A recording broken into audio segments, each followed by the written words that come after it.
तेजो वारि मृदां यथा विनिमयो यत्र त्रिसर्गो मृषा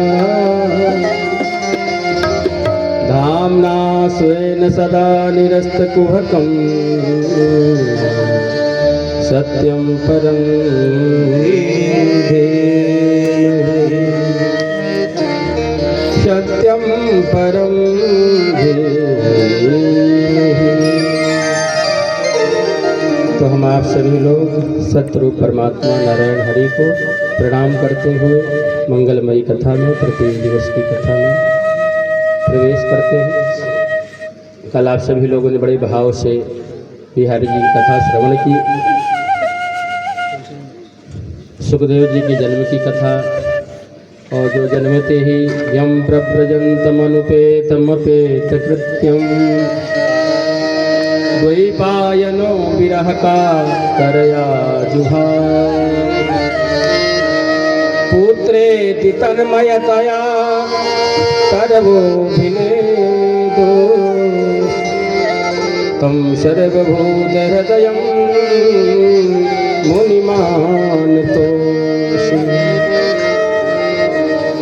जो जन्मते ही महाराज जंगल के लिए निकल पड़े। व्यास भगवान गए पर वो आए ही नहीं, पुनः आ गए। वेदों की रचना किया। नारद जी ने कहा महाराज आपको शांति नहीं है तो ऐसे ग्रंथ की रचना करें जो भगवान के परम रसिक हैं, जो भगवान के परम भावुक हैं कथा के प्रति, उसमें डुबकी लगा सके। ऐसा कौन सा ग्रंथ है? श्रीमद् भागवत महापुराण की आप रचना करें।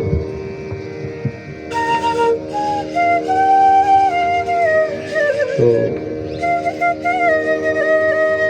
नारद जी ने 4 श्लोक की भागवत सुनाई और उसी 4 श्लोकों को ही जो है व्यास भगवान ने 18,000 श्लोकों में तैयार कर दिया।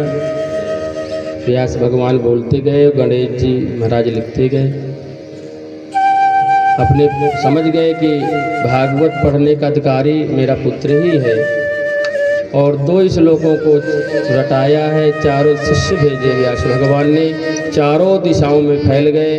अब भगवान के बढ़िया 2 श्लोकों का गान किया। और सुखदेव जी आज निर्जन वन में समाधिस्थ थे। आकर के व्यास भगवान के चरणों को पकड़ा और कहा पिताश्री हमें भी भागवत का स्वाध्याय अध्ययन कराएं। और सूत जी ने कहा महाराज यही भागवत की कथा सुखदेव स्वामी ने, हमारे गुरुदेव ने, सूत जी के गुरुदेव हैं सुखदेव भगवान। हे शौनकादिक ऋषियों, यही भागवत की कथा हमारे पूज्य गुरुदेव भगवान श्री सुखदेव जी ने परीक्षित जी को सुना करके जब उन्हें श्राप लग गया 7 दिन में मरने का, तो भागवत की कथा सुना करके उन्हें परम धाम की प्राप्ति कराई। शौनकादिक ऋषियों ने कहा भगवान परीक्षित जी का जन्म कैसे हुआ, इन्हें श्राप कैसे लगा, ये आप हमें सुनाएं। कहते हैं भैया महाभारत के युद्ध में हे ऋषियों, जब अश्वत्थामा जो गुरु द्रोणाचार्य जी के सुपुत्र हैं, द्रौपदी मैया के 5 पुत्रों को भी मार दिया शिवरंजनी महाराज।